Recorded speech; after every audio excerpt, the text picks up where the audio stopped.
Hi friends, welcome back to Subhagiri channel. இன்னொரு நல்ல வீடியோவில் உங்களெல்லாம் சந்திக்கிறதுல ரொம்ப மகிழ்ச்சியாக இருக்குது. என்ன நல்ல வீடியோன்னு கேட்குறீங்களா? அதாவது என்ன வீடியோனா, இன்றைக்கி வந்து ஒரு சில பேர் வந்து ஒரு கார் வச்சுருப்பாங்க. அந்த கார் வாங்கி ஒரு 4-5 வருஷம் ஆகும். நானே சொன்ன பார்த்தீங்கன்னா, ஒரு சின்ன காராக வாங்கிட்டோம் ரெனால்டு குவிட் அப்படின்ட்டு.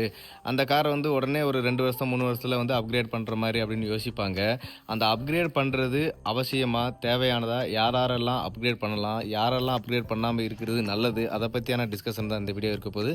அதனால் நம்ம சுபாகிர் சேனலில் ஃபஸ்ட் டைம் பார்க்குறீங்க அப்படின்னா please subscribe our channel, like பண்ணுங்கள், ஷேர் பண்ணுங்கள், கமெண்ட் பண்ணுங்கள். வாங்க இப்போ வீடியோக்குள்ளே போகலாம். இப்போ வந்து நீங்கள் வந்து ஒரு மிடில் கிளாஸாக இருக்கீங்க அப்படின்னா, அதாவது நம்ம மாதிரி ஒரு மிடில் கிளாஸ் ஃபேமிலியாக இருக்கீங்க அப்படின்னு வச்சுங்களேன். நீங்கள் ஃபஸ்ட் டைம் ஒரு காரோ, பைக்கோ, சைக்கிளோ எது வாங்கினாலுமே அது வந்து நம்மளுக்கு வந்து நம்ம வந்து அந்த பொருளாகவே நினைக்க மாட்டோம். அதுக்கு ஒரு பேர் வச்சு கூப்பிட்ற விஷயமா வச்சுருப்போம். ஏன்னா அதுக்கு ஒரு பேர் வைப்போம். ஏன்னு வைங்களேன், பொருளாக நினச்சா தான் பேர் வச்சுட்டோம்னா ஒரு உயிராக நினச்சிருவோம். அந்த அது வந்து நம்மளை விட்டு பிரியக்கூடாதுன்ற மாதிரி நினச்சிட்டு அந்த மாதிரியெல்லாம் திங்க் பண்ணி வாங்குற ஆளுகள் தான் நம்மளான மிடில் கிளாஸு.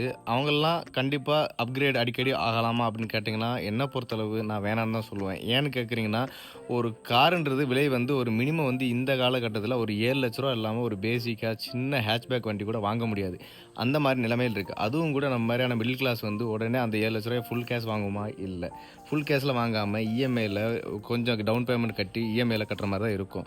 அப்படி கட்டி வாங்குற கார் 5 வருஷமா இஎம்ஐ கட்டி வாங்குற காரை, மேக்ஸிமம் 5 வருஷம் கட்டி வாங்குற காரை, நீங்கள் உடனே அடுத்து அப்கிரேட் பண்ணணும்னு நினச்சிட்டு, ஒரு பெரிய கார் ரோட்டில் போகுது, அது மாதிரி நம்மளும் போகணும் அப்படின்னு ஆசைப்பட்டீங்கன்னு வைங்களேன், ஆசைப்பட்டு வாங்கிட்டீங்கன்னு வைங்களேன், அதை பழைய காரை விற்றுட்டீங்கன்னு வைங்களேன், அந்த காரை விற்கிறீங்கன்னா அதில் டிப்ரிசியேஷன் வேல்யூவாக துப்பராக போயிருங்க. அது ஃபார் எக்ஸாம்பிள் நானே லாஸ்ட் டைம் சொன்னேன், ஒரு 5,00,000 கார் வாங்கியிருந்தேன்னா அந்த கார் நான் இப்போ கொடுக்க போகிறேன் கார் 24 நினச்சிங்கன்னா, அதில் எனக்கு கிடைக்கக்கூடிய ப்ரைஸாக எவ்வளோ இருந்துச்சுன்னா ரூ. 2,00,000 தான் இருந்துச்சு. ஆனால் ரூ. 2,00,000 லாஸில் போகுது.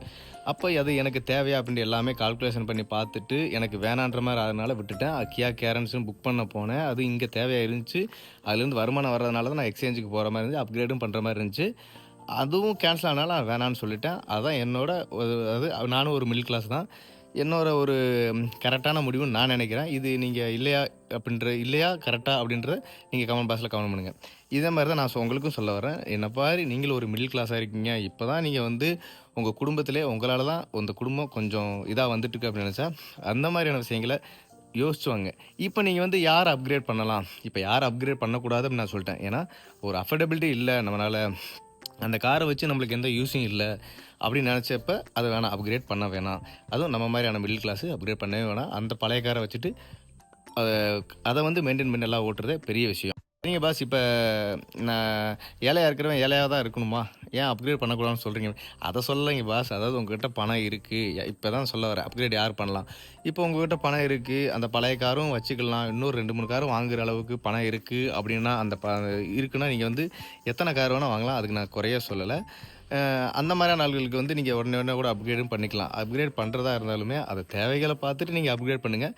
ஏன்னா எந்த ஒரு விஷயத்தையும் யோசித்து முடிவு எடுக்கிறது கொஞ்சம் நல்லதுன்னு நான் நினைப்பேன். ஏன்னா டக்குன்னு முடிவு எடுக்கிறதுல தப்புகள் நிறைய நடக்கும். நிதானமாக யோசிக்கிறவங்க என்றைக்குமே டக்குன்னு உடனே தப்பு செய்ய மாட்டாங்க. இப்போ ஒரு சில திருடர்கள் கூட இருக்காங்க. அவங்களாம் ஏன் திருடுறாங்கன்னு சொல்லுங்கள். ஒரு 5 நிமிஷம் யோசிச்சோன்னு வைங்களேன், ஐயோ திருடிட்டு மாட்டிக்கிட்டா கெட்ட பேர் ஆயிருமே, அவ பேர் ஆயிருமே அப்படின்ற ஒரு 2 நிமிஷம் சிந்தனைகள் அவங்க யோசிச்சாங்கன்னா திருட போக மாட்டாங்க. அதில் சிக்கிக்கிட்டு திருடன் பேரை வாங்கி அந்த பேர் அழியவே அழியாது. அந்த மாதிரி தான் அந்த இது வந்து உதாரணத்துக்கு தான் சொல்கிறேன். அந்த மாதிரி தான் சொல்கிறேன். ஒரு 10 நிமிஷம் யோசிங்க. 10 நிமிஷம் மட்டும் இல்லை, ஒரு 10 நாள் யோசிங்க, 10 மாதம் கூட யோசிச்சிங்க. ஏன்னா இது வந்து 10,00,000 20,00,000 போட்டு வாங்கக்கூடிய ஒரு கார். அதனால தான் சொல்கிறது, நம்ம மாதிரியான மிடில் கிளாஸுக்கு உடனே அப்கிரேட் பண்ணுறது நல்ல விஷயம் கிடையாது. பணம் இருக்கிறவங்க அப்கிரேட் பண்ணிகிட்டே இருக்கலாம். அவங்களால முடியும் அப்படின்றவங்க அப்கிரேட் பண்ணலாம். தேவைகள் இருந்தால் அப்கிரேட் பண்ணுங்கள். இவ்வளோ தான் நான் சொல்ல வேண்டிய சிம்பிளான வீடியோ. ஏன்னா இதனால் 4 பேர் பயனடைவாங்கன்றது என்னோட ஒரு அபிப்பிராயம். அதனால தான் இந்த வீடியோ பேசி சொல்லணும்னு நினச்சேன். சொல்கிறது நல்ல விஷயமா இருக்கும்னு நினைக்கிறேன். நல்லதாக இருந்தால் லைக் பண்ணுங்கள், ஷேர் பண்ணுங்கள், கமெண்ட் பண்ணுங்கள். நம்ம சுபாகிர் சேனலில் ஃபஸ்ட் டைம் பார்க்குறீங்கன்னா ப்ளீஸ் சப்ஸ்கிரைப் பண்ணி சப்போர்ட் பண்ணுங்கள். பாய். அடுத்த வீடியோவில் சந்திப்போம்.